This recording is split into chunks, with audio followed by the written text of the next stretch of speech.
Yes YVS Chowdary గారు మాట్లాడిన తర్వాత ఇంకో క్వశ్చన్ అడుగుదామని. అందరికీ నమస్కారం.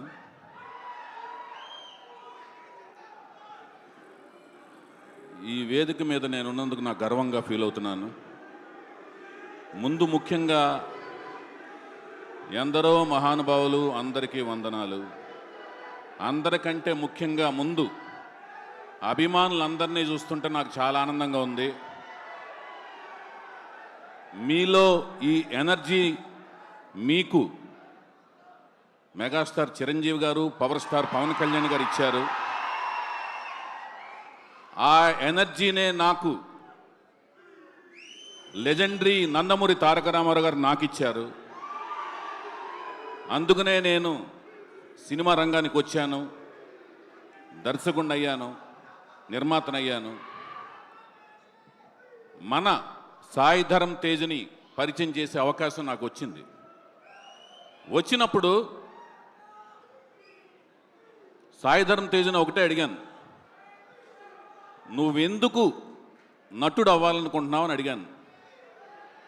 మనోడు చాలా చిలిపి సరదా మనిషి అనమాట. సాయి ధరమ్ తేజ్ చాలా చిలిపి అనమాట. అంటే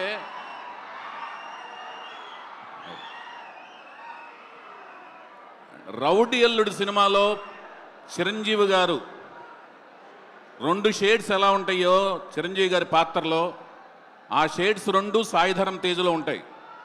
చిలిపితనం ఉంటుంది, వినయం ఉంటుంది. సాయి ధరమ్ తేజ్ని నేను అడిగాను, నువ్వు హీరో ఎందుకు అవ్వాలనుకుంటున్నావు అంటే, నేను డాక్టర్ అవ్వాలనుకున్నాను, లాయర్ అవ్వాలనుకున్నాను, అలాగే ఇంజనీర్ అవ్వాలనుకున్నాను, కానీ ఇవన్నీ ఒక జీవితంలో అవ్వలేను కాబట్టి ఇవన్నీ కలిపితే ఒక హీరో అయితే ఇవన్నీ పాత్రలు నేను ఈజీగా పోషించవచ్చు కదా అని చెప్పాడు. ఆ సమాధానం చూసి నేను షాక్ అయ్యాను. ఒక నటుడు అవ్వటానికి ఎంతో తపించాలి, ఎంతో కష్టపడాలి. ఆ కష్టాన్ని తను ఎంతో కష్టపడ్డాడు. అంటే ఇవన్నీ చదివేదానికంటే కూడా ఎక్కువ కష్టపడ్డాడు.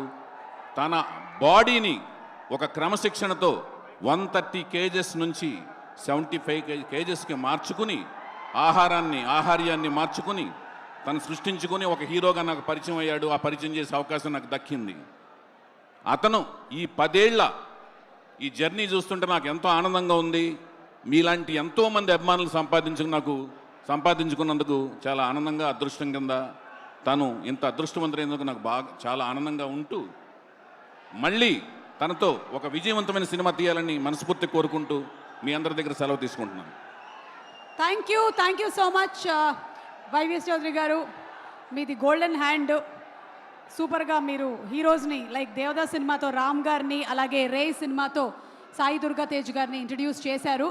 అయితే ఈరోజు తిరుమల కిషోర్ గారు, మన ఈవెంట్ పేరు కార్నేజ్, అంటే ఊచకోత అన్నమాట. అంటే ఊచకోత అంటే కోపం వస్తుంది కాబట్టి మీకు ఈ క్వశ్చన్స్ అడుగుతాను. దేంట్లో ఎక్కువ కోపం వస్తుందో ఒకసారి చెప్పండి.